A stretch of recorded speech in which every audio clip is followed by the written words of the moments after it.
All right, guys, hello. If you're watching this, I hope you're a pro footballer or you're an aspiring pro footballer. I'm gonna explain why the barbell back squat and the deadlift are two of the worst exercises that you can be doing in the gym because they are killing your performance and your longevity as an athlete, which is your money-making ability. Every single year that you're on the field, you're making money. Once you're injured or you're done, you're not. So there are three main reasons why these two exercises are not great. First of all, they're both bilateral lifts. The barbell is on your shoulders and the deadlift, the weight's on the ground. Bilateral means on 2 feet. So in football, you literally never do this motion. If you're a defender, yes, you shuffle a little bit, but again, you're on the balls of your feet, not on your heels, and you're not pushing weight up.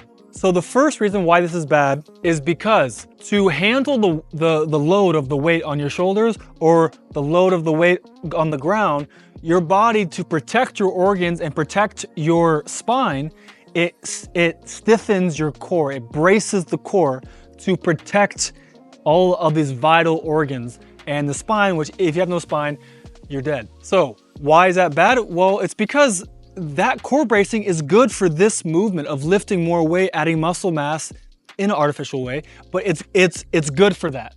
But you're an athlete, you play football, you run like this, you run on both feet.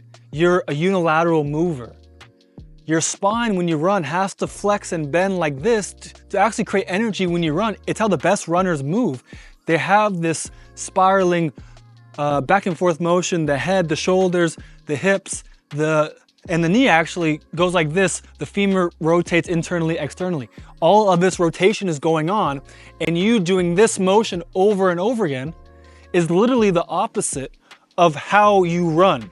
So you're creating really bad biomechanics because then you're ruining this fluidity in the core. So everything else has to adapt or compensate in some way, which over the course of a season is going to lead to injury. Now, number 2, deadlifting, back squatting, front squat, whatever, with the barbell, you're reinforcing a heel-driven pattern of force because you're like this. And even in the gym, they'll tell you, put your weight through your heels because it's helpful for the lift. It's not helpful for running because think about it, the weight's here, you go up, you're putting weight through your heels. If you run on your heels, it will not last very long because it hurts. Your heel was not made to be a force absorber.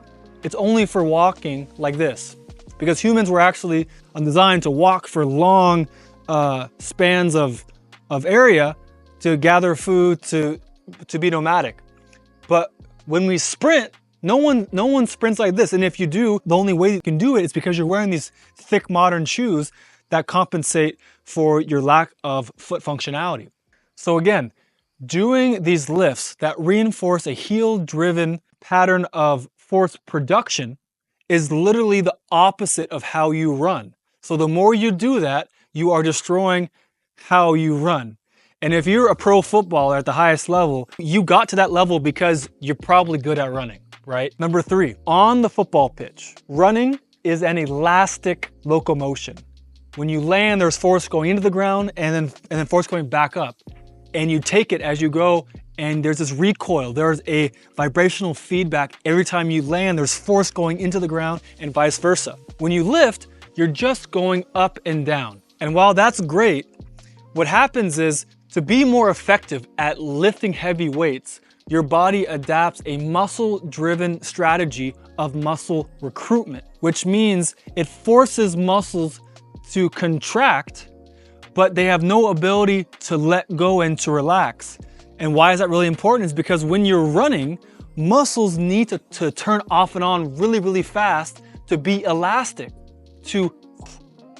That's how literally running works. And it's how when you change direction, you do tricks, you do tackles, and you shoot, some muscles have to turn off and on to compensate for other muscles. It's a whole system working as one.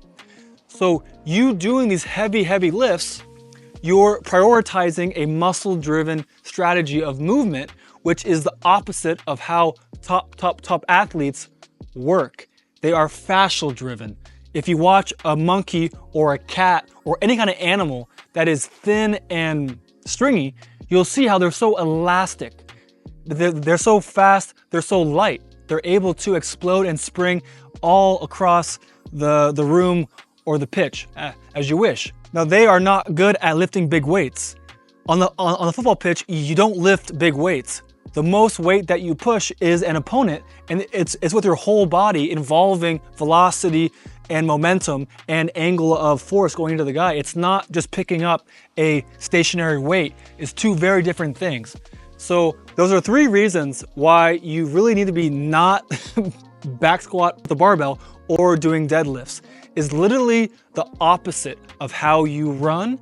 If your running gets worse, you're more likely to get injured, and your skill will decrease because you don't know how to shoot anymore, because your core is so stiff. When you try and shoot, you're like a robot, as opposed to having some finesse, all right? Every single Brazilian, they have finesse with the ball. If you're a robot running like this, you don't have finesse, you have no control over your limbs in space and time. It's not how you're gonna get better contracts and win trophies. Hope you guys enjoyed this. Down below, there's 2 links, one for my free newsletter and one for my free assessment. Get onto both of those and I'll help you on your journey to becoming an elite footballer.